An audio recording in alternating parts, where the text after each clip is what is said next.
The Vegas Golden Knights finally snapped their 4-game losing streak, and they did it against the best team in the NHL. Vegas had a tough battle against the Detroit Red Wings, but had a come-from-behind victory. And then, of course, they returned back to the Fortress after over 2 weeks to take on the Columbus Blue Jackets. Welcome to Knights Nation, an unofficial podcast discussing all things Vegas Golden Knights. A show designed for the fans, by a fan. Produced locally in Las Vegas, Nevada, home of the Fortress. Weekly episodes include segments Numbers Don't Lie, VGK Rewind, and What the Puck. And now, here's your host, the VGK Bugeyeguy Guy. What's going on, Vegas Golden Knights fans? That's right, I'm Nick, the VGK Bugeyeguy Guy, and welcome to technically episode 30 of Knights Nation podcast. Formerly the VGK Bugeyeguy Guy podcast. I've been talking about it for weeks, that it was time to rebrand the show. So welcome. The fans have voted. I put several names out there. Now, some people are a little annoyed with the name that I picked, but we'll talk about that later in the show. But I left it up to the fans. I says, hey, give me some options. Give me some ideas. I put a couple polls out there and Knights Nation won. So welcome to Knights Nation. The new podcast website is www.knightsnation.vegas. Okay, you go to that link and it'll give you all my episodes on there. I've got some information on the right, some links, some external links. So you could check that out. Knights Nation LV on Twitter, Instagram, and Facebook. But of course, just reach out to me at the VGK Bugeyeguy Guy. I ain't going anywhere. It was just time to rebrand the show, get it a little more in line with the theme. If you go to Apple Podcasts, for example, and you type in Vegas Golden Knights, you're going to see like 7 or 8 podcasts of people that pretty much do the same thing I do. Most of them are professional journalists, not fans like me. I needed to rebrand myself mostly on Apple Podcasts, Stitcher, Google Play, Spotify, all those main podcasting platforms. I needed to rebrand for that. Now, by picking the name Knights Nation, it offended a certain Facebook group that I've been involved with since the beginning of the season last year. We had a couple run-ins last year. They didn't like the way I posted. They keep saying I'm self-promoting, which this podcast, I guess the only thing I would be self-promoting is self-promoting Vegas Golden Knights talk, because my podcast has nothing to do with me. My podcast is all about the Vegas Golden Knights. Why would you not want that information for other Vegas Golden Knights fans to listen to? The whole reason Vegas Golden Knights fans go to fan pages is to get information about the team. I spend hours and hours and hours throughout the week. Today, as I'm recording, this will be about a 6-hour day. 6 hours of me recording and sitting in front of a computer editing so that I can put this podcast out for you guys to enjoy. So the fact that some people that have a Facebook group with the word nations in it, you don't own nations. If you don't want me to post there, that's fine. And in fact, I'm going to be perfectly honest right now. The head person of this Facebook group that I guess I'm having issues with, I guess he's a little upset and was talking to some of his moderators. One of the moderators was sitting right in front of me at the game last night. We kind of got into a little heated argument, and I pretty much said, look, you guys are a Facebook group that don't do shit. Literally. This is my argument all along with these moderators, I started a group and I'm going to run it like a dictatorship. Okay, fine. But you don't produce shit. People like me spend hours and hours throughout the week to provide content for your followers, okay? That's it. You don't do nothing. So if you're pissed off that I'm trying to, I don't know, self-promote what? More Vegas Golden Knights fans to get more information about the team? I don't make any money at this. I would love to. It would be awesome if I did. But I don't. I do this for fun. I do it because it's a hobby and I just enjoy it. So enough about that. I was going to rant about that. Look, the bottom line is I reached out to the head of this and I said, look, you don't trademark the word nations. There's thousands. Every freaking team around the country has multiple groups, I says, come on.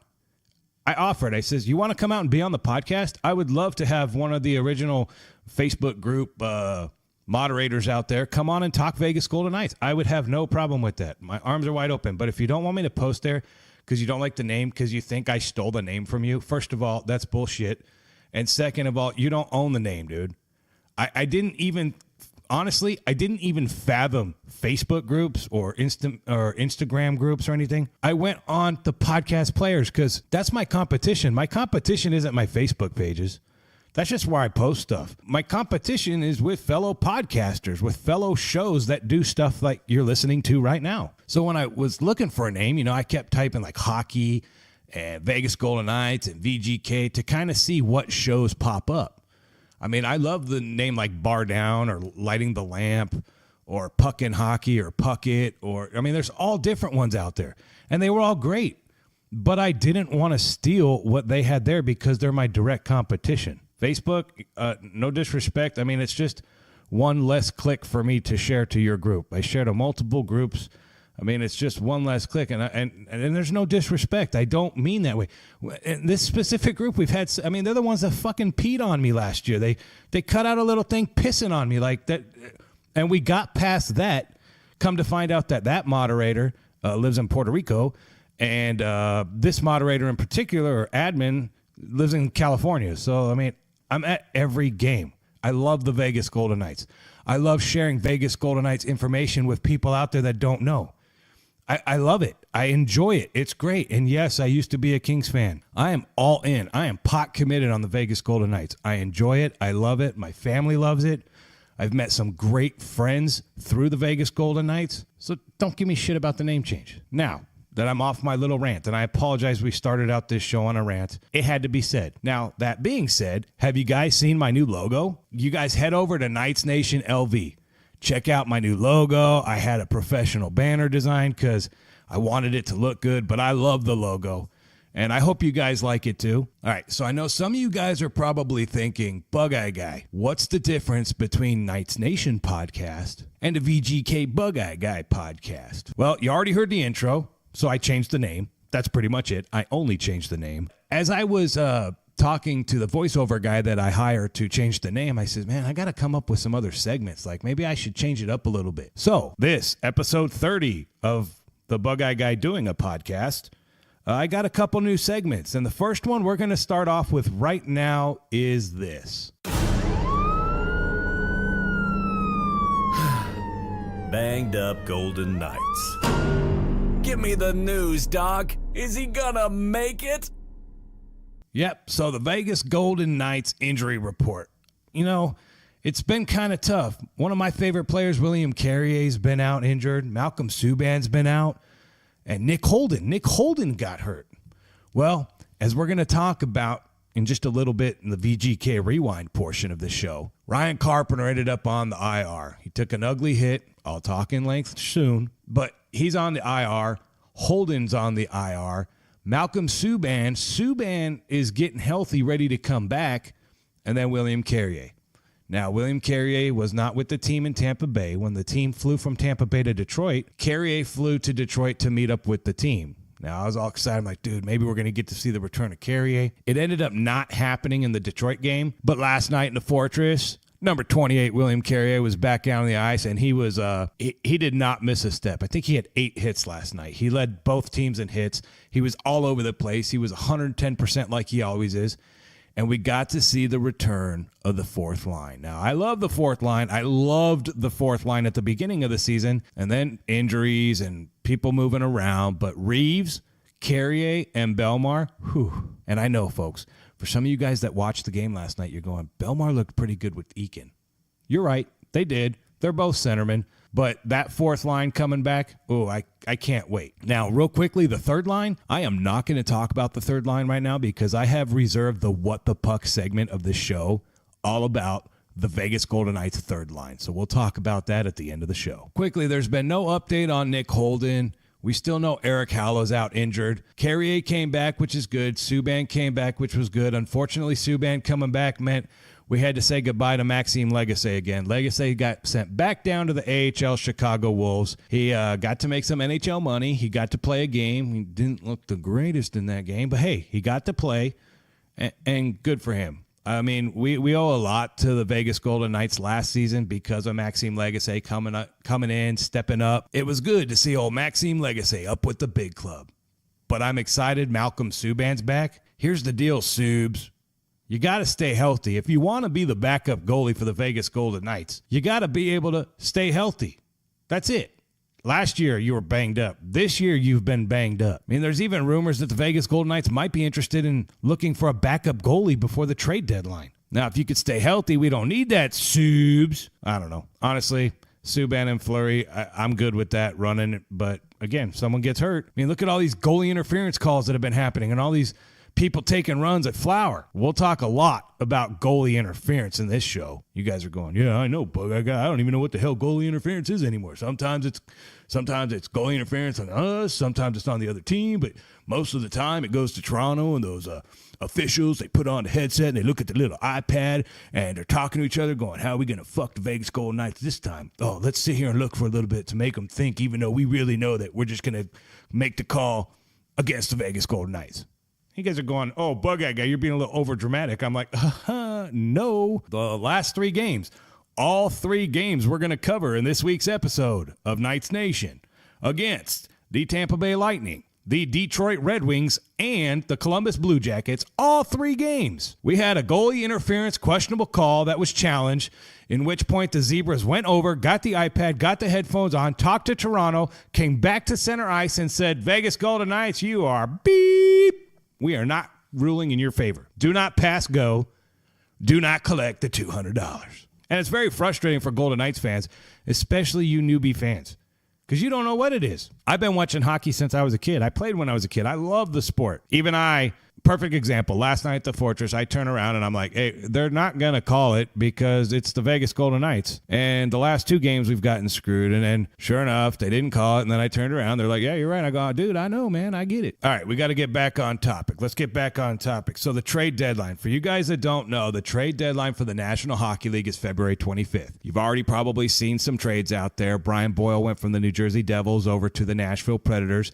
Looks like the Preds are starting to gear up for a tough run in the playoffs, and you got to keep your eye out during the trade deadline. Even if the Vegas Golden Knights don't make a move, which I think they will be making a move, but let's just say for now that they don't make a move. You really got to watch what your competitors are doing, because if you're making a move at the deadline and you're giving up future assets, you're fighting for this season for right now. So GM George McPhee, he gave an interview with Gary Lawless earlier in this week, and Gary Lawless asked him, he says, the trade deadline is coming. What's your strategy? And general manager George McPhee, playing everything close to the vest, says, we typically don't know what is going to transpire until we get there. We don't know what to predict. We'll just stay involved and see what develops, which pretty much means he's not really targeting somebody. But if another team is interested in one of our players, he's willing to, stay involved. It'll be interesting to see what happens. Honestly, we got to do something with the third line. We have to. Something needs to be done. Somebody needs to be moved. Someone needs to be brought in. I don't know. We got to figure out something with that third line. Since this is the new Knights Nation, here's a brand new segment for the show. Random news from around the league. Do you guys know a player by the name James Neal? Apparently his nickname's The Real Deal. Apparently he's bounced around to a bunch of teams. You guys are like, Bug-Eye Guy, what are you talking about? Well, The Real Deal, James Neal, was back in the news last night, and unfortunately it was kind of unfortunate circumstances. If you guys don't know, Real Deal, James Neal was a Vegas Golden Knight last year, the first ever Golden Knight to get a goal. The fans loved him. I loved him too. I wish he played better defense, but he's a sniper. He's a good player. He left for the Calgary Flames in the offseason for what worked out to be minimal money, but a couple more years. McPhee was not going to pay him the 5-year, just over $5.5 million. So he went up to Calgary, and Calgary's leading the Pacific Division. They have lost 2 in a row, but they've been playing really, really good hockey, and James Neal's kind of been a ghost. He hasn't really been involved. He's down on the score sheet. The coach is benching him sometimes or giving him less playing time. And either way, The Real Deal, James Neal, Calgary versus Vancouver last night. James Neal's coming down the left side of the boards, and he takes a high stick to the face. In fact, you know what? Here's the audio from the hit in last night's game against the Vancouver Canucks and the Calgary Flames, with James Neal taking a stick to the face. Take a listen. Right there, that shift by Pettersson and Besser and Levo, and a penalty call coming up here. It's going to be Pettersson, I think. By the look on Biega's face, it's probably him, though. I thought it was Pettersson on the backtrack, but it looks like Biega was the one that got it up high. Some tough shifts in this game. And there's a tooth on the ice right there, I believe. Couple of teeth.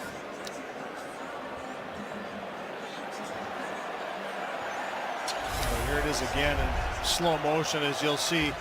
That swing at the puck miss, and right there, those white little specks that are falling down to the ice are James Neal's teeth. So, tough being a hockey player sometimes. And we've had him on After Hours. We commented about how nice those teeth were. Well, he's going to have to get them redone, it looks like, again. Yeah, so it's not every day you watch a video. And Neal was just chilling on the bench. I mean, he ended up going back to the locker room, and they were fake teeth. But when the referee's literally scooping up teeth off the ice and then coming over to the bench and handing the players' staff the players' teeth, that's not good.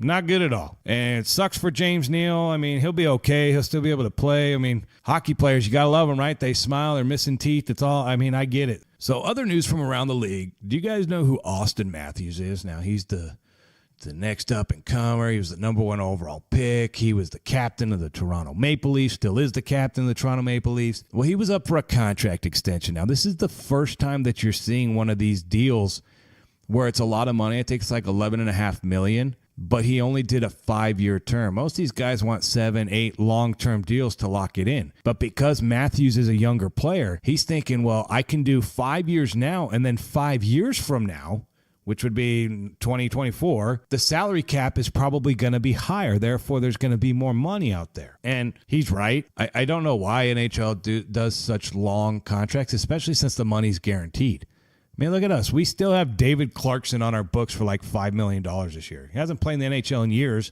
but the way their contracts work and they're so long and drawn out, you end up shipping dead money to other teams. If a team has more salary cap room in a trade, you go, I'll give you this player, and you take some of this bullshit money. So the Vegas Golden Knights are literally like, that has to irk someone like Bill Foley. Like, I'm the owner of this team, and you're telling me I have to spend $5 million of my money to a guy that's never even worn a Golden Knights jersey? He's never even probably been in Vegas, nothing hockey related out here. Really? I have to do that? And it's like, dude, yeah, it's part of the rules, man. You agreed. You got a bunch of cool draft picks in exchange for paying this dude to not play for your team. So, but as a new hockey owner, I would be a little irked at that. I'd be like, that doesn't make good business sense. How did this get involved? But hey, the rules are the rules. So Austin Mathews signed a fat contract up there. They're saying Mitch Marner's probably going to be next. So if one's at 11 and one's at 9 or 10, and then you got John Tavares at 11 million, you've got like, I'm just going to throw a number out there and say like $30 million. And it's probably a little higher. But $30 million locked into 3 players. Does Toronto, and I know they're good players. They're all-stars. They're really, really good players. I get it. But have they not watched, like, the Chicago Blackhawks? The Blackhawks, yes, they've won 6 in a row. Big deal. They're not going to go in the playoffs. They're not going anywhere. They were, like, the first team to sign 2, like, stars to fat contracts. Patrick Kane and Jonathan Taves both make just over, like, $10 million a year. Well, when the salary cap was only like $78 million or $75 million at the time when that happened, that's $20 million in 2 players. Then you throw on someone like Keith at $6.5 million, Crawford at $6.5 million, Saad. There's a couple other ones. They end up having like over half their salary cap invested in like 5 core players. Honestly, if you win 3 Stanley Cup, 6 or 7 years or whatever it was, yeah, you're going to get paid. You're going to get paid like a champion. And I understand, but now fast forward 4 or 5 years since their last cup, and these guys are still making really, really good money, and the production's just not there. I mean, honestly, people get older. When people get older, they slow down. I mean, Kane is still an unbelievable player. Taves is still an unbelievable player. But when your team spends so much money on just a couple of players, it's really hard to get those role-playing guys in there for league minimum or just over league minimum. Has to be a little awkward in the locker room. Good example with the Vegas Golden Knights. Let's just say Pacioretty, who's like a $4 million this year, $5 million. I mean, he's getting a raise next year, but him versus someone like Ryan Carpenter or Ryan Carpenter at $650,000. So one dude makes $650,000, then you got a guy who's sitting right next to you making $5.5 million. I mean, I get it. I understand it's the nature of the beast. I mean, there's role-playing guys out there. Not everyone can be an all-star. Not everyone can get paid, but there is a huge disparity, and it's got to be a little awkward, right? I don't know. I mean, take your job, for example. If the person sitting right next to you that you knew sucked, that you knew was slow or didn't do nearly as much as you did, but they made like $10 an hour more than you, you'd be a little irked and a little pissed, right? Man, I get it. Professional sports players are probably a little different, but still, it's kind of the same concept, right? I don't know. Either way, Austin Mathews signed that fat contract. It looks like that's the way the NHL is going to go. That probably benefits a team like the Vegas Golden Knights. He got $11.5 million. Now he's the center captain of the Toronto Maple Leafs. So what kind of money does William Karlsson get? I don't know. Look at the numbers. Karlsson's kind of had a down year this year. Maybe it was good. GM George McPhee didn't sign him to a long-term deal. Maybe not. I don't know. We'll talk about that in future shows. All right, I've been rambling long enough. I guess it's time for this week's. And now, VGK Rewind, a review and recap of last week's games. Welcome to this week's portion of VGK Rewind. We're going to talk about the Tampa Bay Lightning. We're going to talk about the Detroit Red Wings. And, of course, we're going to talk about the Columbus Blue Jackets. First up, the best team in the league with the best record, the Tampa Bay Lightning. Now, the Vegas Golden Knights are coming off of a fourth loss in a row against the Florida Panthers. They flew from the East Coast of Florida to the West Coast of Florida to take on the number one team in the league. And right off the bat, within the first 10 minutes of the game, the Bug-Eye guy was pissed. Pissed. Wild Bill coming along the backside of the net gets slew-footed. Tampa Bay literally takes his feet out from under him and then takes his right arm and throws him back to the ice. Wild Bill, being the player that he is, reaches over still as he's laying on the ground to try and knock the puck away from the other player, and the stupid Zebras give him the tripping penalty. How do you think he got on the ice? How do you think he got down there? Did you not see him get thrown down there and slew-footed? So right off the bat, I was like, oh, crap, it's going to be one of those games where the officials try and screw the Vegas Golden Knights. And I swear I must have been a genius because holy smokes. So Tampa Bay scores a goal. There is contact between their player and Fleury, and they look at it and they call it a good goal. And I'm thinking, well, here we go again. Stamp goes out high, feeds it towards it, and tip, score. No, there was no goal call initially at all from the referee. The red light came on.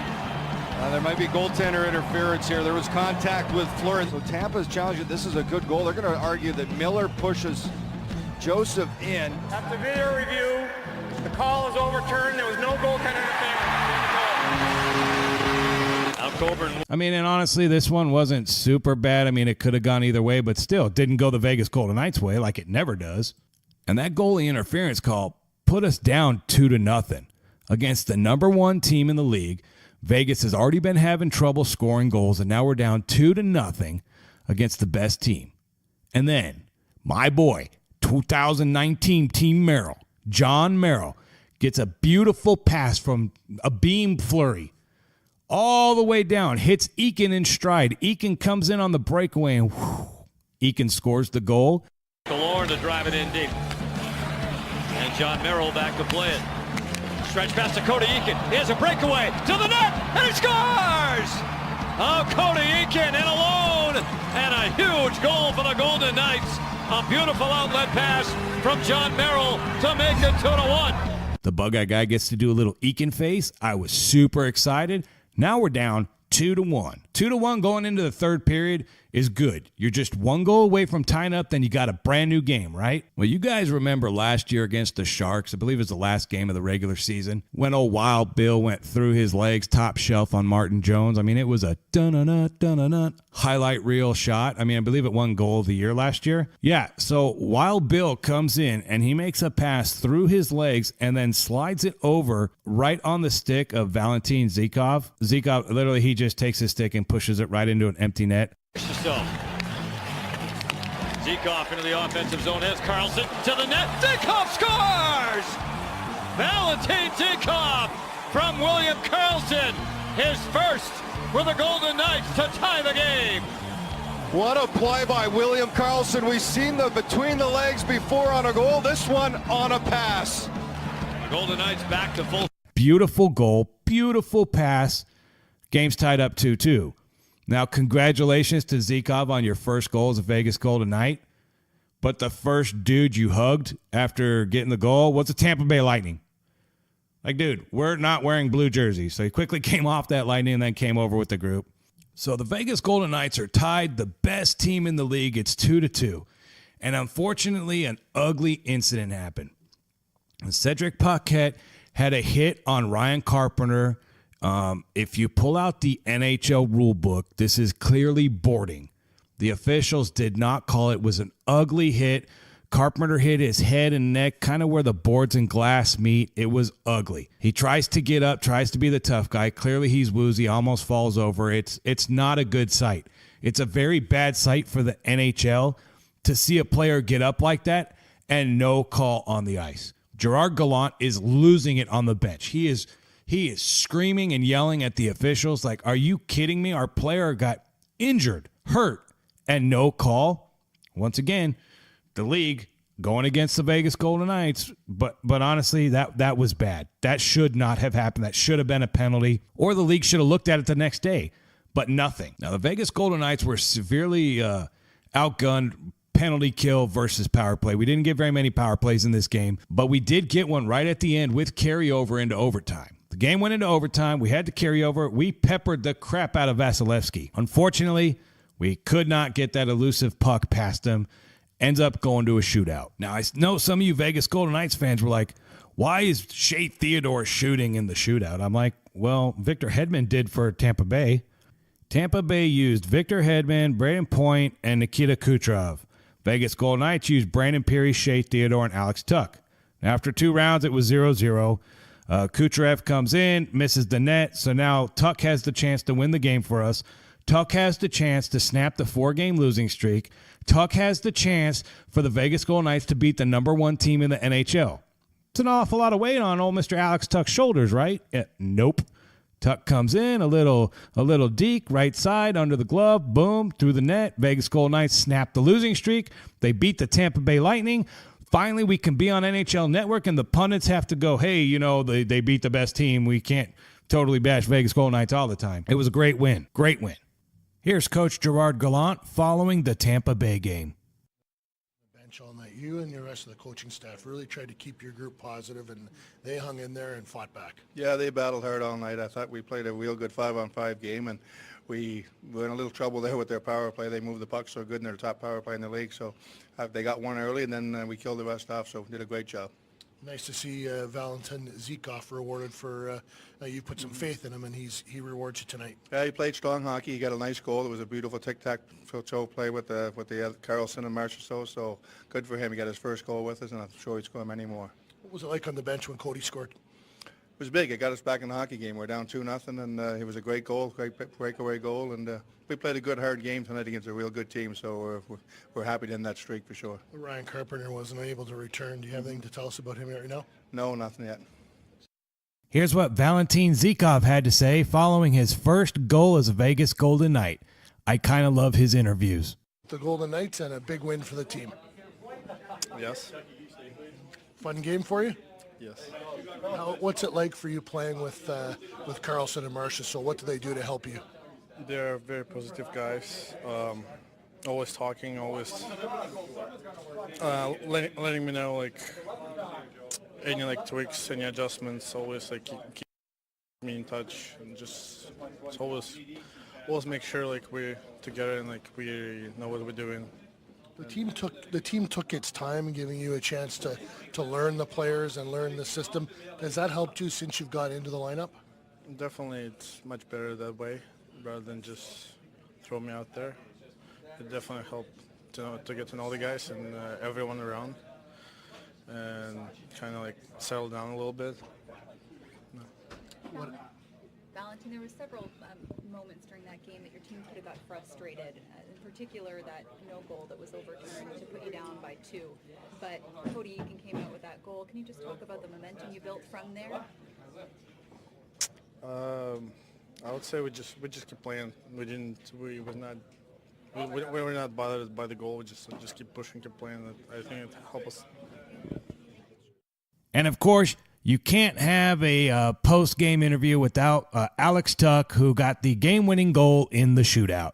Here's what old Tuch had to say following the 3-2 shootout victory against the Tampa Bay Lightning. You guys had lots of reason to quit, and you didn't. And it looked like when Cody scored, it really lifted the bench up. No, yeah, it was an unbelievable pass by John Merrill, and Cody was able to finish it, and it really gave us a little bit of a momentum boost and energy boost. And you know what? I think we played desperate, we played pissed off, and it really helped our team to success tonight. Now, what does this do for you going forward? You just came in and you beat the best team in the league in their barn. You know what? It's huge momentum. I know we lost the past 4 games before this, but even though it was in a shootout, I thought we played hard. I thought we played good defensively. I thought it took all 20 guys coming in, and it's big momentum going into Detroit now, and we got to focus on that now. Then the Vegas Golden Knights hop on a plane. They're finally leaving South Florida. They head on up to old Detroit to take on the Red Wings. Now, if you look at it on paper, this game really shouldn't be close. I mean, Vegas is pretty much better in all statistical categories.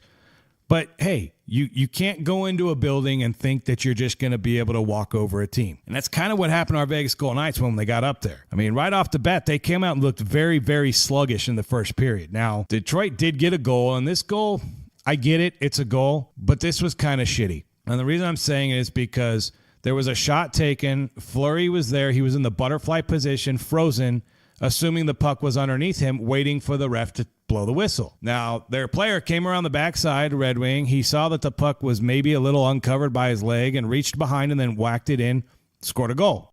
A little backhand in tight, and Fleury, hold tight, score! Fleury didn't have it. Nyquist knew it, and Gus Nyquist able to just push it over the goal line. My issue with this goal in particular is the refs are always so quick to blow the whistle, especially when the goalie's sitting there. And Fleury was there for seconds, multiple seconds, in position, waiting for the ref to blow the whistle. Now, the ref normally is not right behind the net in that situation, so there was also some bad luck with where the actual on-ice official was. But either way, makes me kind of want to pull my hair out. I'm like, really? Like, they always blow the whistle quick, but no, the guy comes around, takes it in, fine, okay, that's the way they're going to play. Kudos, NHL. Kudos, officials. And the Vegas Golden Knights are down 1-0 after the first period. Now I'm going, dude, we just came off of a huge win against Tampa Bay. Now we're going to come in here to the Red Wings. Really? What's going on? Now, I don't know what Coach Gallant said at halftime. Well, it's not halftime. Okay, intermission. Sorry. I don't know what he said during first intermission, but the Vegas Golden Knights came out in the second, and they were on fire. And we got to see something that most of us Vegas Golden Knights fans haven't seen in a while. We got to see the return of the first line.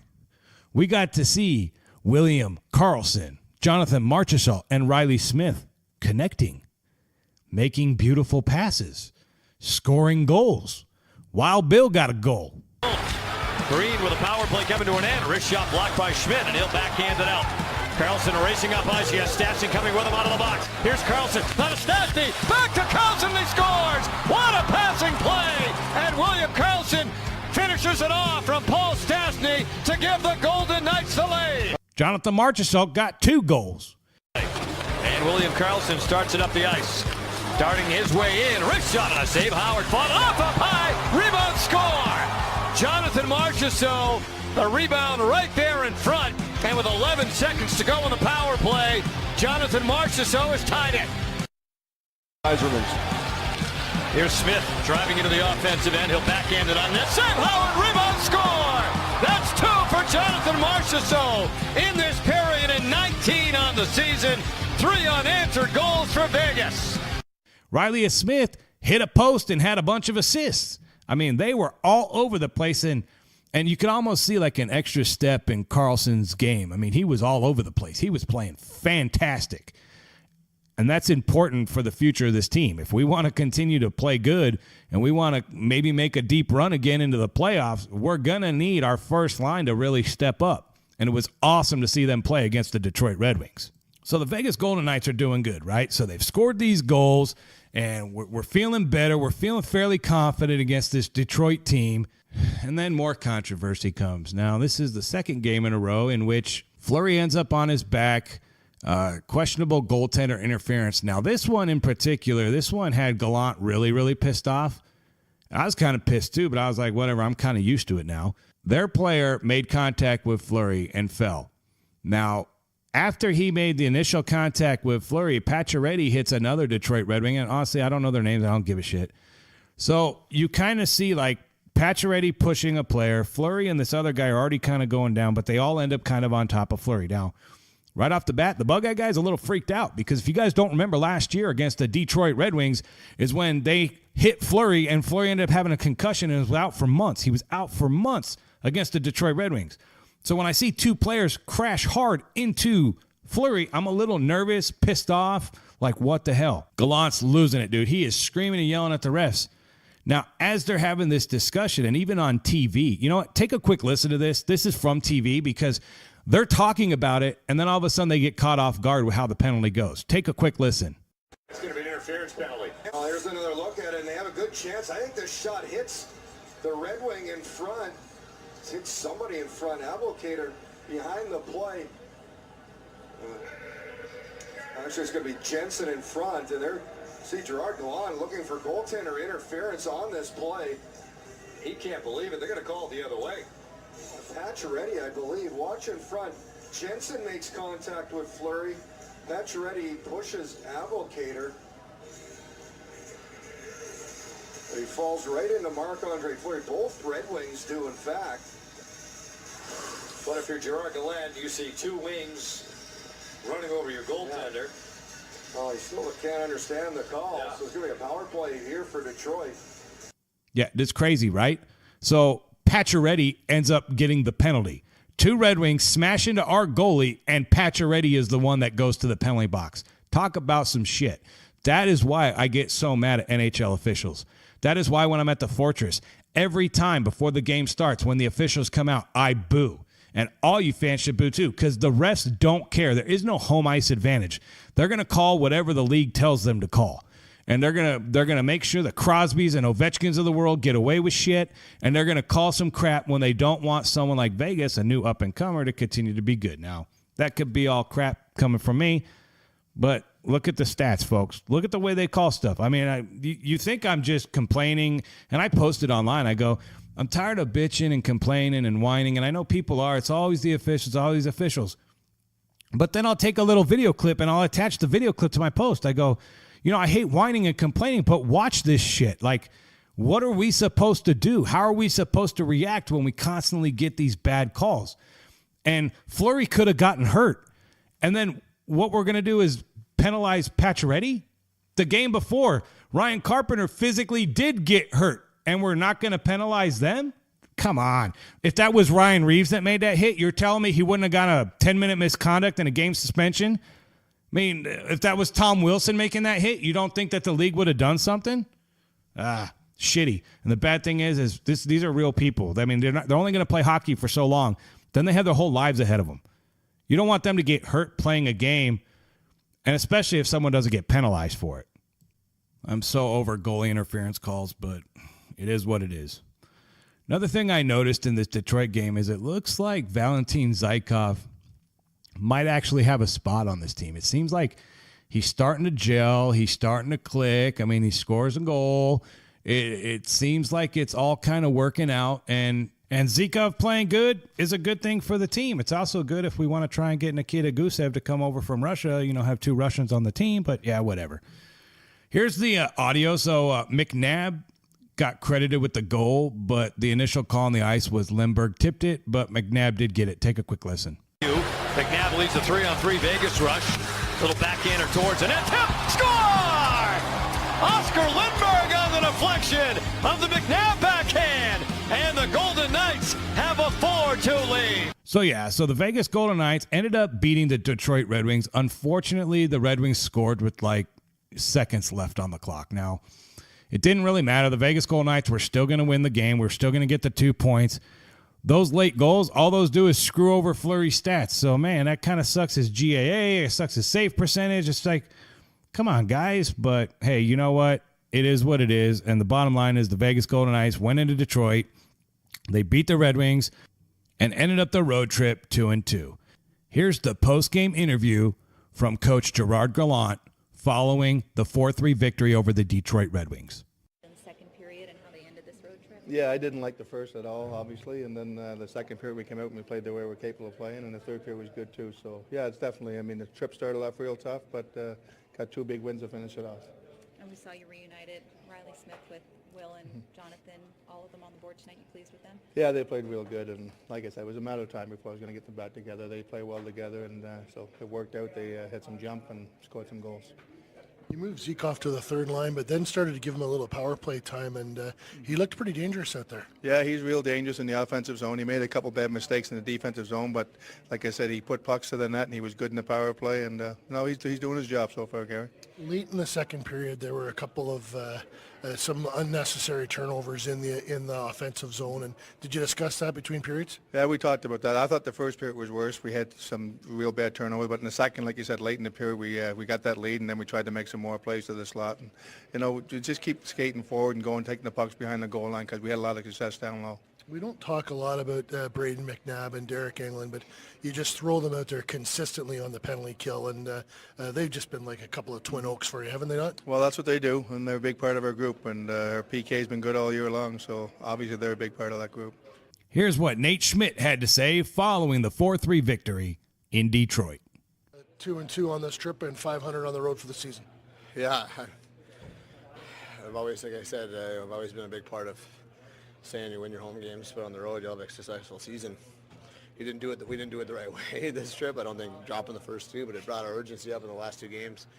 I didn't like our first period, but man, I loved the way that we responded in the second. I think that's a testament to our group. And after the first period's over, guys get in here, you realize this isn't it. This isn't the type of game we can play. And Tirk reiterated that as well when he came in. We had to be a lot better. And I love this. I just love the way we responded in the game. I thought we took it to them in the second and really put them on their heels. I thought they were skating on us in the first, and I thought we skated onto them in the second and third period.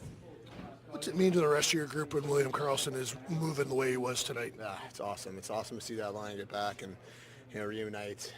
There's lighting fires out there, and a lot of sparks were flying around out there when they were buzzing. I think that's the type of things that we need from that group, not to put any pressure on them. It's the same thing that happens with, Flower, with RDE. It's just the way of the wind, You need them to play well. And it's awesome to see that guys are starting to make plays again and understand that they can, when they see the play, they're making it. That was the thing we talked about at the beginning of the trip. When you lose a couple games, that's the thing I think that when it comes down to it, you're not doing those. You're not making those plays when you're not confident. And that was a confident group of forwards tonight. And then finally, you got to hear from Marchessault, right? I mean, the guy had 2 goals. Here's what Marchie had to say following the victory in Detroit. You and William really had some mojo going early on and drove your team tonight. Yeah, I mean, it was, I think our last 2 games weren't too bad. I think we played the right way, and tonight just one of those nights we get a little bit more rewarded. You get to 2-2 on this road trip and 500 on the season on the road, an important win for your group. Yeah, it was a big win. It was tough start of the road trip. I think we didn't have our best game in Carolina and Florida, but we definitely battled back in Tampa, and we played a good game overall tonight. You got it to 3-1 in the second, and then the last couple of minutes of the second period, it got a little sloppy. What was the conversation in between the second and third to tighten things up? We got to play with the lead. They scored that early goal there, and Naber made a good play, and it's a good defensive play, and they just jumped into the rush, good net drive by Lindy, and got a big goal there. All right, so we end up the trip 2-2. We lost to Florida, we lost to Carolina, but we beat the number 1 team, Tampa, and then we beat the Detroit Red Wings. Now, our Vegas Golden Knights get on an airplane, and they head back to beautiful, sunny Las Vegas, Nevada, where they're going to play their next 8 of 9 and 10 of 12 games at home in the Fortress. Normally, that's a super awesome thing, right? Well, coming into the game on Saturday against the Columbus Blue Jackets, the Vegas Golden Knights are riding a 2-game losing streak at the Fortress. Now, us medieval maniacs, we know, we understand, we get it. But it's still a little stressful. It's still a little, I don't know, but we got to shake this off. And Columbus is coming in now. Columbus is a very good team. That's Wild Bill's old team. They're coached by John Tortorella, who's a great coach, and they have got a good team. We lost to them earlier in the year 1-0. It was a game where we peppered the crap out of their goalie, and we couldn't get nothing through. They ended up scoring late. We lost 1-0. It is what it is. So now it's time for payback, right? Well, right off the bat, the Vegas Golden Knights come out in the first period, and it's sluggish. We give up a kind of garbage goal. it happened at the other end of the ice, so I couldn't really see it, but I was like, man, that kind of sucks. Like, is this how this game's going to go? And then, honestly, Nate Schmidt scored a goal for us. Take a quick listen. He does to Riley Smith. And now here's Nate Schmidt into the offensive zone. Marchessault back to Schmidt. He centered it. Score! Schmidt will get the goal. And went in off Dubois. And the Golden Knights come right back. 31 seconds later to tie. Yeah, Schmidt's goal was kind of garbage too. I mean, it was lucky bounces. I mean, their goalie ended up like kind of jumping in the air. It was just really awkward.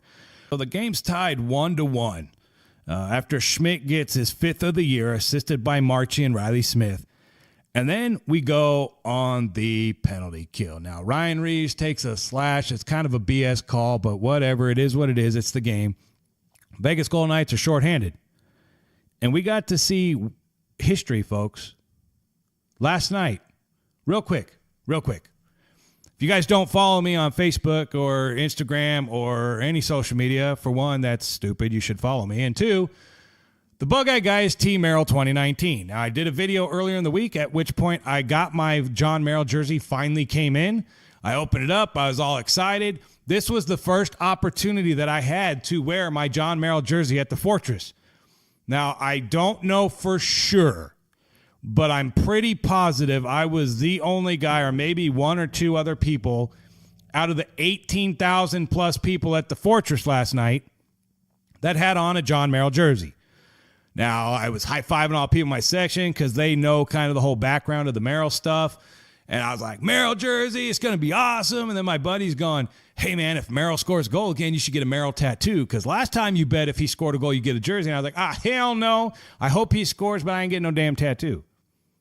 Well, then, at 17:49 in the first period, John Merrill comes in the back, cleans up the trash, and scores the first shorthanded goal in the history of the Vegas Golden Knights by a defenseman. Take a listen. Nice. Smith on the move. He has Carlson with him. 2-on-2 shorthanded. Smith on a Carlson. Backhand and a save by Bobrovsky. And Merrill scores on the rebound. John Merrill shorthanded to give Vegas the lead. That's a pair of defensemen on the board for Vegas, and John Merrill, a great job following up the rush shorthanded.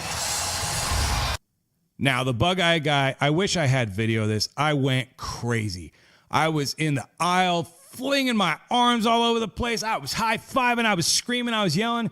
It was to the point where after I was done and I sat back down when they started the game again, I was like, oh, man, I'm a little, my heart rate's up a little bit. I mean, I'm a little fired up right now. I'm a little excited. I'm a little Team frickin' Merrill 2019. How frickin' cool is it that I did this whole thing this week with Merrill? I talked about the jersey. I posted about the jersey.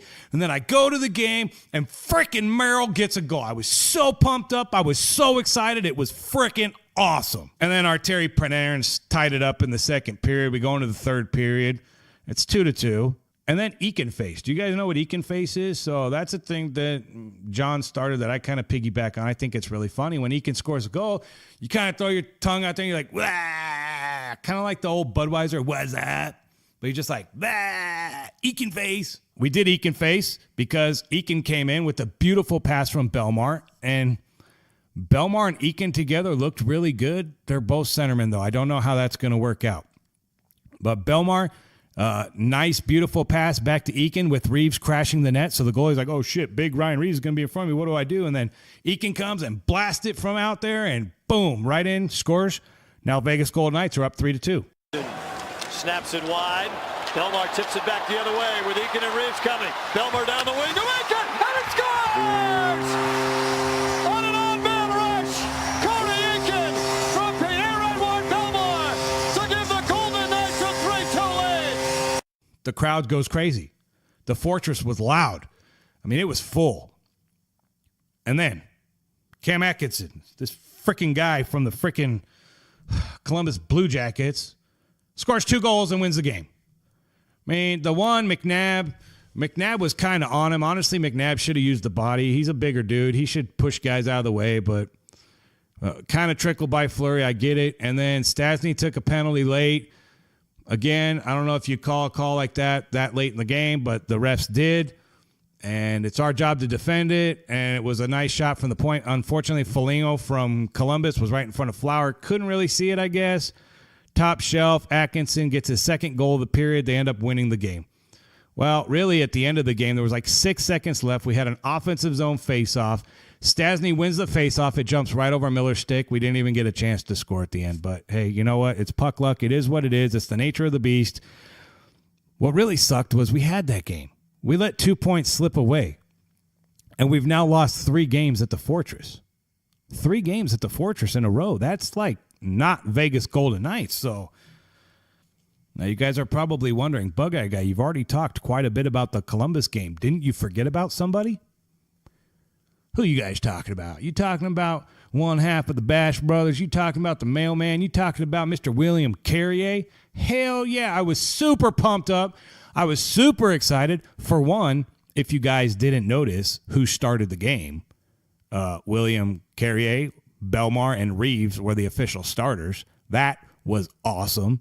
And Carrier, as soon as he got on the ice, the very first shift, I think he hit a guy within like 3 seconds. I'm not positive on that time, but he led the team in hits. His first game back, he had 8, and he was all over the place, 110%. His energy was like it was before he got hurt. It was great to have him back. You immediately saw a spark from that line. That was a good thing. The bad thing was Thomas Nosek and Zykov did not play in the third period. That's a problem. We have a problem with our third line. And if 2 players out of your roster don't even get on the ice in the third period, or we have an issue. We got to fix that. I feel bad for Flower at the end because Flower should have had that third one. But again, I mean, it is what it is. It's a good offensive player. You can't blame it on the goalie. But those games are tough. Losing a game like that is tough. Here's what Coach Gallant had to say following the tough loss against the Columbus Blue Jackets. I didn't like our second period at all, and I just thought trying to get the guys more into the game. So I went down, like I said, 3 lines basically and rotated Belmar and that. So I just wanted to get the guys get going a little bit, and I thought they did.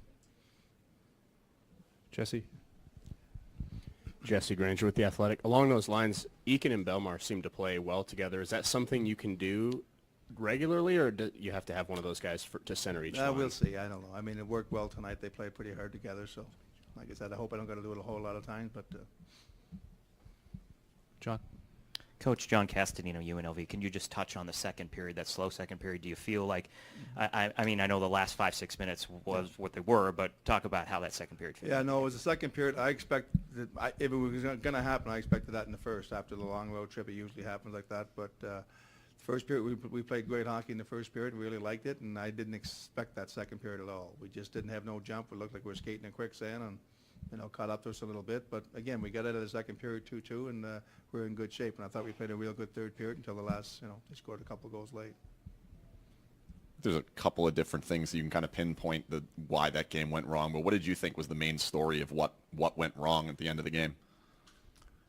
I don't think anything went wrong. I think we played a real good third period. I mean, they scored 2 goals that, Cam Atkinson got some great speed, and, he made a great play. So, you can't, just because Naber didn't catch him, and, I mean, the guy's got an unbelievable feet. So that happens in part of a game. And then the power play goal was a great shot. And, like I said, it was unfortunate because I thought we played a good first period and a real good third period, and they capitalized late. So it doesn't happen to us too often, but it's a tough one tonight. Now, you guys know I'm Team Merrill 2019. John Merrill, he's getting good at these whole interview things, man, because he keeps playing good. So here's what John Merrill had to say. I mean, he did get his first ever shorthanded goal as a Vegas Golden Knight. Take a quick listen to John Merrill following the tough 4-3 loss against the Blue Jackets. Good start to the game in the first, and then kind of got away from you in the second. Yeah, I think we got away from our game a little bit. We started playing slow through the neutral zone, which isn't us, and obviously they got in on their forecheck. That's what they were trying to do, and turn pucks over, and they kind of grinded us in the second. But I thought we had a good push in the third and gave ourselves a chance to win. It's just, tough one to swallow. How frustrating is that to be up 3-2 in the third and not get any points? Yeah, it's definitely frustrating. Obviously, you hear those fans out there, they deserve better than that. We've had a couple tough outings the last few in this building, so we got to do a better job to get some wins in here. Here's what Schmitty had to say following the tough loss, and you could tell he's a little deflated. Teams had some chances. You got to have a little bit more. Obviously, having a lead in the third period at this time of the year with points on the line, you like to close. Yes, you do. It's been something I think that we've been really good at. I feel like we scored and we stopped playing, and gave them a chance to get back in the game. Some turnovers, I had a couple turnovers, and you just feed into their offense, and we just didn't take care of the puck in the third. We didn't play a great overall game, and we still had a chance to win a hockey game in the third period. We got to do something about that. You can't just expect Flowers to make every save the rest of the game. That's what you hope and you want to be. You don't want to put him in a position he's got to face 5, 6, 7 grade A chances in one period. How important are details in the game at this stage of the season? It's everything. I mean, this is the biggest part of the year. Everyone's skating. Everyone's got good speed to their game, and teams. Everyone's making plays. It's the little things that end up being the big part of the game. Mentally, the mental details. That's what really got us tonight. And quickly, Wild Bill, his old team, Columbus Blue Jackets.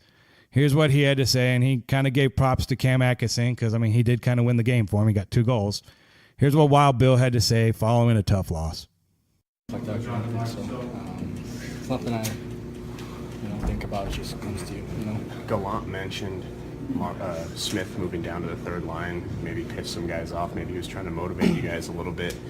Did you kind of take that as a message that you guys need to play a little better? For sure. I took it that way. It's time to get going here. So, for sure. It seems like you guys have responded well.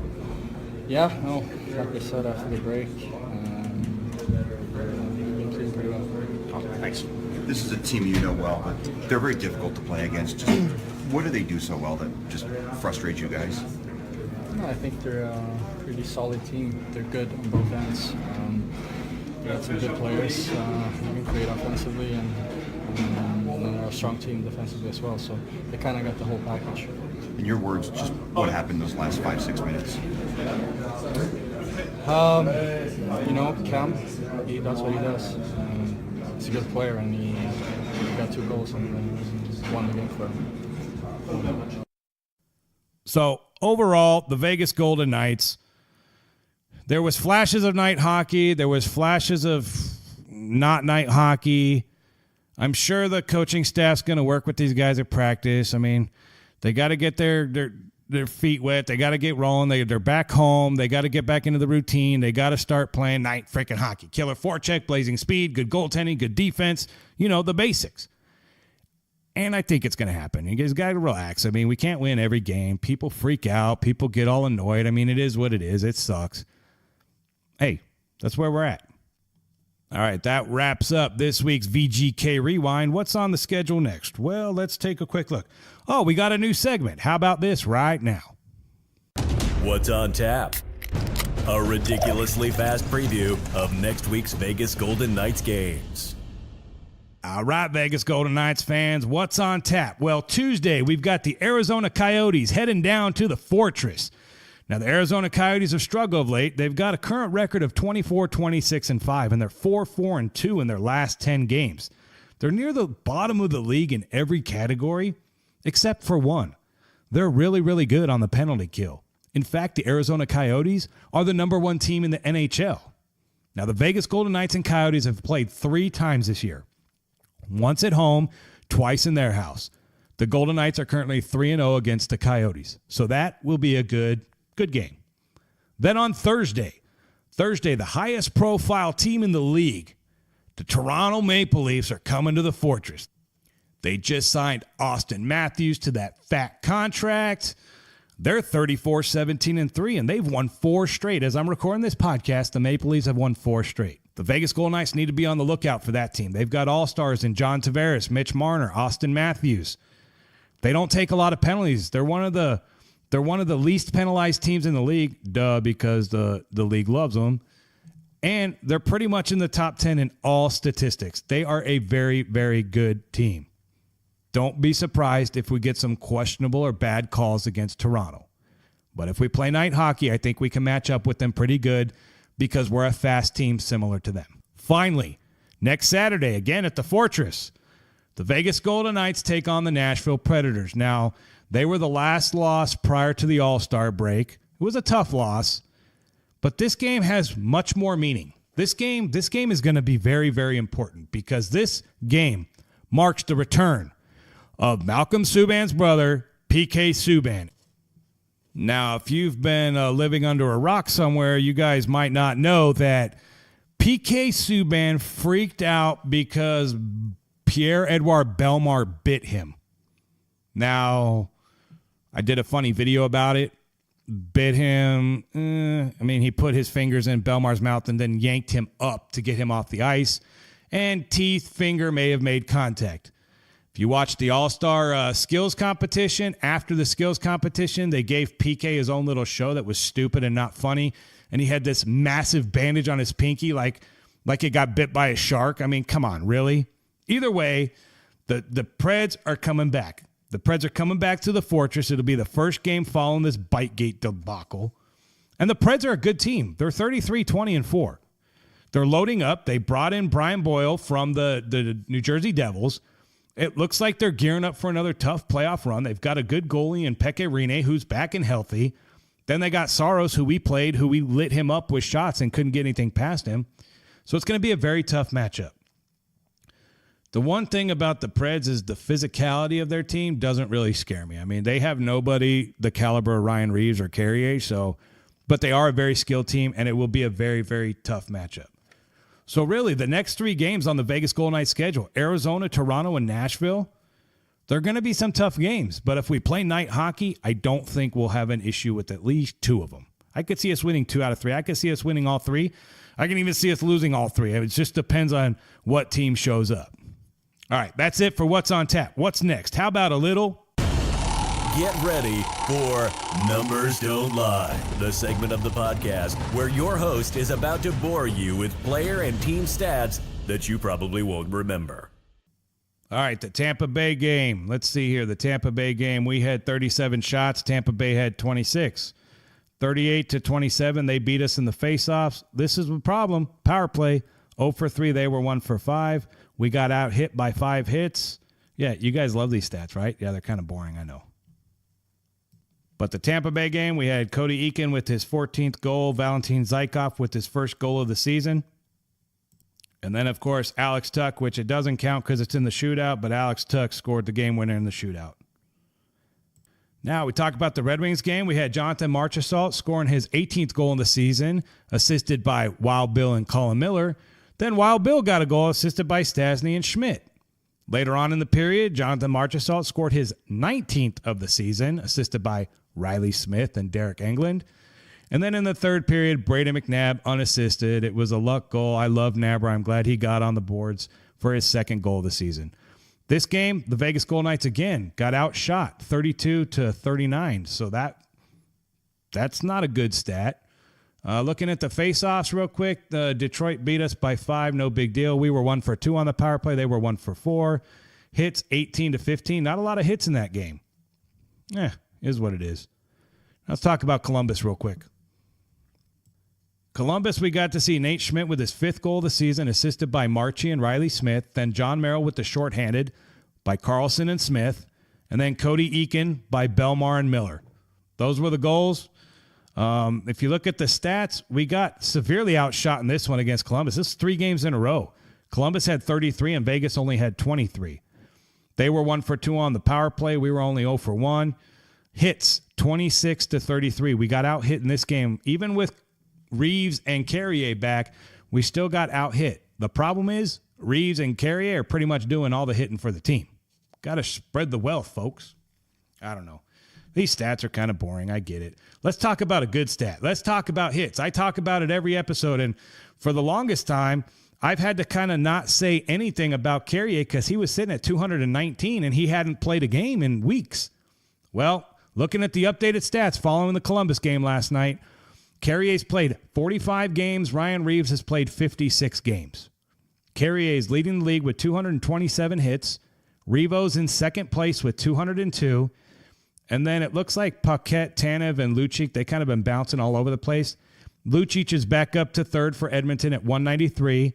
Actually, he's tied Tanev has 193 for Winnipeg as well. And then finally, rounding out the top 5 is Cedric Paquette at 185 hits. And one of those 185 hits was that bullshit cheap shot hit against Ryan Carpenter that hurt him that should have been boarding. All right, quickly, Alex Tuck still leading the team with 40 points. Marchie's got 39, Wild Bill's got 36, Riley Smith's got 30. Let's see, goals-wise, Marchie's got 19, Carlson 17, Tuck and Patches 16. Yeah, they're doing all right. Here's a number that kind of sucks. Marc-Andre Fleury's played 49 games this year. That's crazy. 49 games? I don't know. Let's look at the standings real quick. You want to talk about the standings? You guys were always worried about Calgary running away with it, right? And we had to catch San Jose for second. Calgary's lost 2 in a row. Now, granted, one of them was against San Jose, but Calgary's sitting in first place in the Pacific with 74 points. San Jose is right behind him with 73. Now, Calgary does have one game in hand, but 74, 73, and then Vegas is sitting in third place in the Pacific at 66 points. And we've played one game more than San Jose and 2 games more than Calgary. We're still in a good playoff spot. Let's see here. Right now, the wild card for the Western Conference, number 1 is Minnesota at 59 points, and number 2 is St. Louis at 57 points. So in the event that we fell out of third place in the Pacific Division, we are at 66 points. The cutoff to be not in a playoff spot right now is 57. So we're 9 points above the cut line right now for the playoffs, which is okay, I guess. This week's episode is already going way too long, so I'm not going to talk about the Chicago Wolves this week. I'll give you guys an update next week's episode. So that's it for Numbers Don't Lie. Now it's time for another brand new segment. This is what the Bug Guy likes to call. And now, the good, the bad, and the ugly from last week's games. Yep, welcome to the good, the bad, and the ugly. This week's good is the return of the first line. In Detroit, we really got to see the return of Marchie, Riley Smith, and Wild Bill really clicking and showing flashes of last year. So that was really, really good. That's a good sign. I hope they keep it up. I hope Coach Turk keeps them together because that's been missing. That's one of the things that's been missing this year, why we've been struggling and not scoring and not being consistent. Yeah, there's been injuries and stuff, but we really need to get the first line going, and it was really cool to see that. The bad. Well, the bad's got to be the 3 home losses in a row at the Fortress. We lost to Minnesota, we lost to Nashville, now we lost to Columbus. That is not good. But I think we'll be all right. We'll be all right. It's just this week, unfortunately, that goes in the bad category. Sorry, folks. Finally, the ugly. The ugly for this week is going to be goaltender interference calls. Now, we've talked about it a lot already in the show. It sucks. It's a problem. It's ugly. It's ugly because to the new fan that doesn't understand the game, there's no consistency. It's very bad for the sport, very bad for the fan base, it's very bad for the players, it's very bad for the coaching staff's blood pressure. It just needs to be consistent. We've got a rule book for a reason. They have all these cameras throughout the whole arena. They can see all these crazy angles. Now, I'm not saying like penalties and stuff should be replayed. Maybe in the NFL, but not in the NHL. But goalie interference, they have all these different camera angles. It has to be blatantly obvious for you to overturn a call. You have all the camera angles, yet you guys still, one day you'll call it one way, the next day you call it differently. It's just, it sucks, it's terrible, and it definitely deserves to be in the ugly of this week's Good, Bad, and Ugly. All right, now it's time for another brand new segment. This is what I like to call... It's time for Funny Shit Fans Say.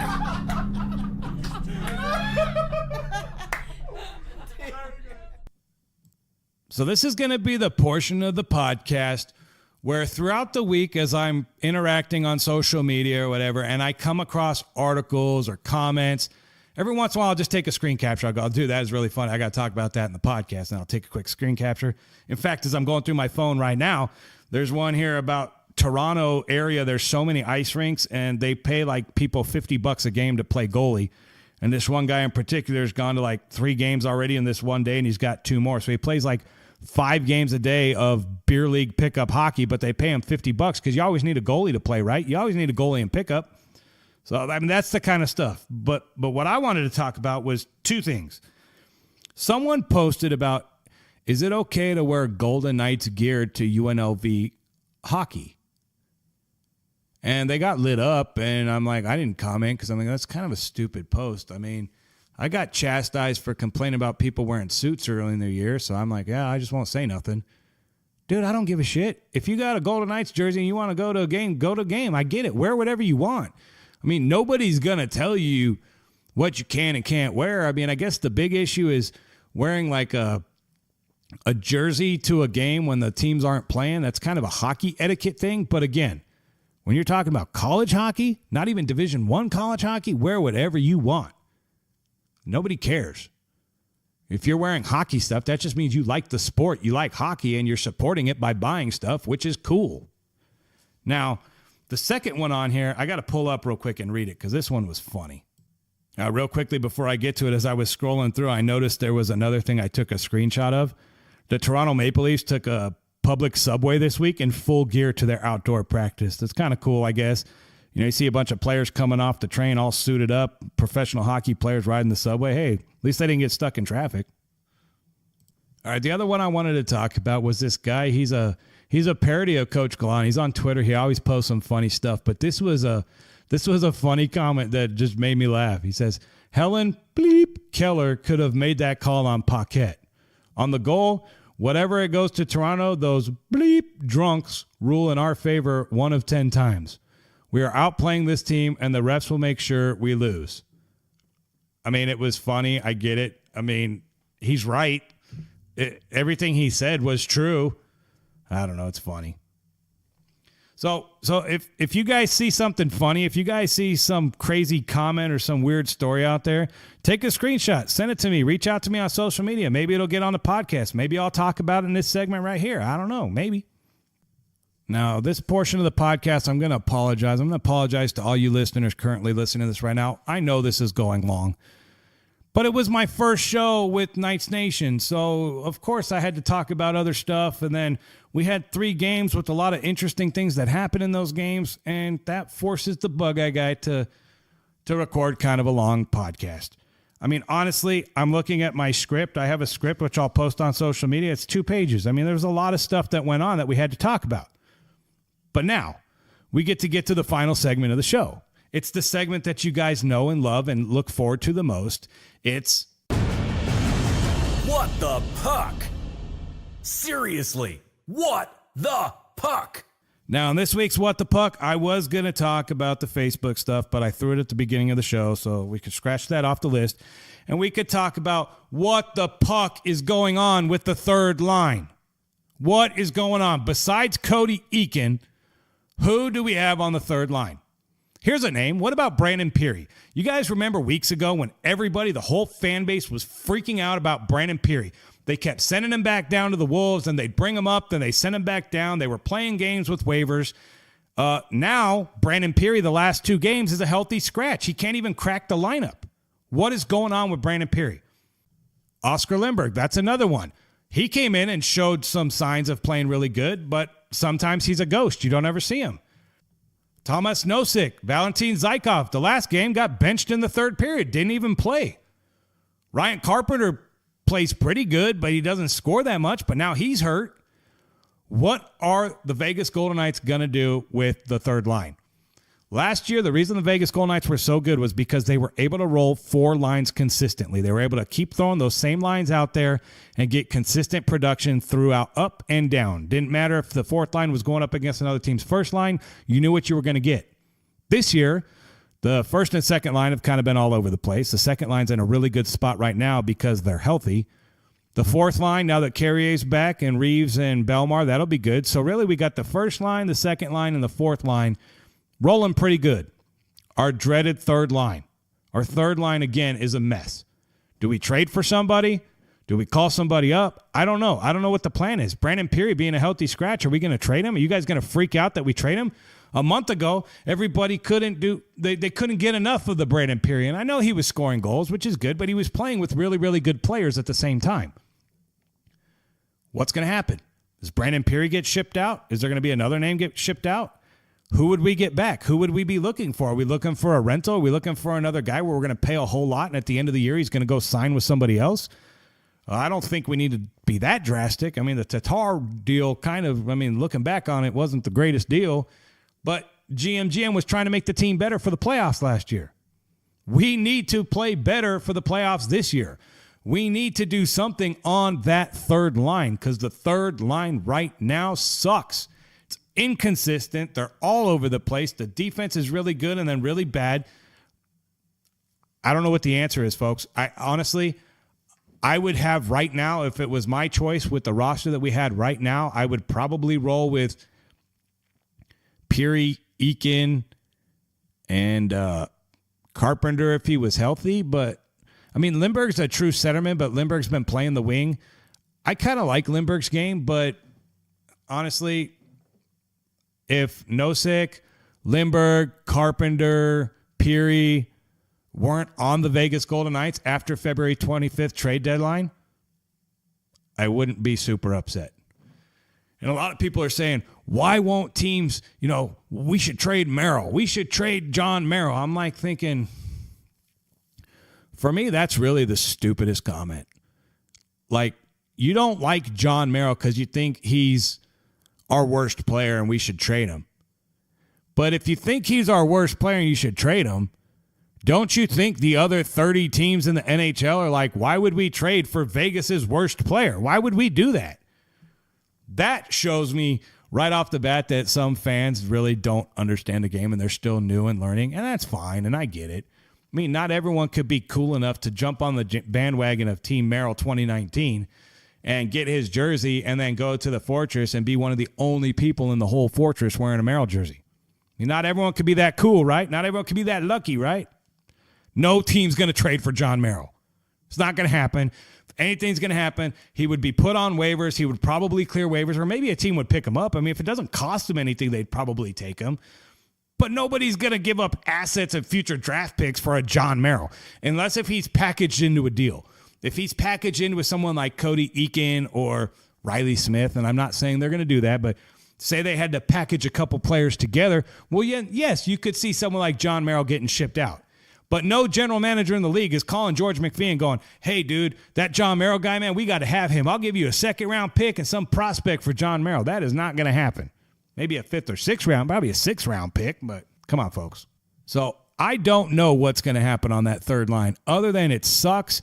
What the puck is a perfect analogy for what the puck is going on with our third line. It's true. Hopefully the coaching staff, hopefully upper management figure something out. Maybe there's some roster moves that they can make to fix it because it has to get better, right? It can't get much worse. All right, folks, that about wraps up episode 30 of Knights Nation Podcast. Thank you so much for tuning in. And remember, if you enjoy this podcast, please subscribe on whatever podcast platform you go to. I also put them on YouTube. You can hit the little bell. You can subscribe on YouTube. That way you get notifications every time a new podcast comes out. I know on like Stitcher or Google Play and Apple Podcasts, I think even Spotify, if you subscribe to my podcast, it will notify you when a new one comes out. My schedule is podcast Mondays. The podcast will be available on Mondays. You've probably noticed the last couple weeks I upload Sundays. I record on Sundays. Today's Sunday right now. I'm recording the podcast. I'll edit it a little bit later tonight, and then I'll upload it, and it'll probably be available Sunday nights. Perfect time for you getting in the car on Monday mornings, driving to work, listening to the podcast. Sounds cool, right? One quick note. If you enjoy this podcast, please let somebody else know. Say, hey, man, I listen to this guy, Nick, the VGK Bugeyeguy guy. He talks Vegas Golden Knights. In the event that I can't watch a Golden Knights game, he gets me caught up. He includes post-game interviews. He has all kinds of cool stuff. Let somebody know. I only need you to let one person know, and hopefully that person lets another person know, and then everyone will listen to my podcast. If not, I don't care. You made it this far. You're still listening to me, which means you are cool dude or dudette or whatever we want to call you. Thank you. Thank you so much for tuning into episode 30 of Knights Nation Podcast. I really do appreciate it. We got some good games coming up this next week. I'll be at the Fortress. If anyone wants to come and say hi, I'm in section 217. If anybody wants to stop by and say hello, I'm usually at the games. I am going to start doing some interviews. I am going to start doing some some interacting with fellow fans. They are going to be on future episodes of the podcast. I promise you they are coming, and I know these podcasts are getting a little long, a little drawn out. There's just so much information, and with me not doing like videos throughout the week, I got to like save it all up for the show. That's why I do like a 1 week recap, and I apologize that they're a little bit long, and I apologize that you're now getting used to listening to my voice. I mean, sorry, no more squeaky voice. Although I did do a filter video at the Tampa Bay game because I was so pissed off. I'm like, I got to do an old school Bug-Eye Guy video. Like, you refs suck and eek your face. And yeah, is what it is. But for the most part, this is me. This is the future. I hope you enjoy the changes. Some people are mad about the name change. I don't really care about the name change. It's just a podcast show. It's just a show. This is just like a TV show. Like, it is what it is. So I hope you guys enjoy it. I hope you enjoy the new segments. If you do or don't, and you want to reach out to me, I'm available on all social media at vgkbugeyeguy or at Knights Nation LV. You can go to my website at knightsnation.vegas, and that's it. All right, episode 30 is done. I really appreciate it. Thanks so much. I look forward to this upcoming week. I love you. And as always, Bug-Eye Guy, go Knights, go. You've been listening to the Knights Nation podcast. For a full recap of this podcast or to listen to past episodes, visit knightsnation.vegas. Your host, the VGK Bug-Eye Guy, is available on Instagram, Twitter, YouTube, and Facebook at VGK Bug-Eye Guy and at Knights Nation LV.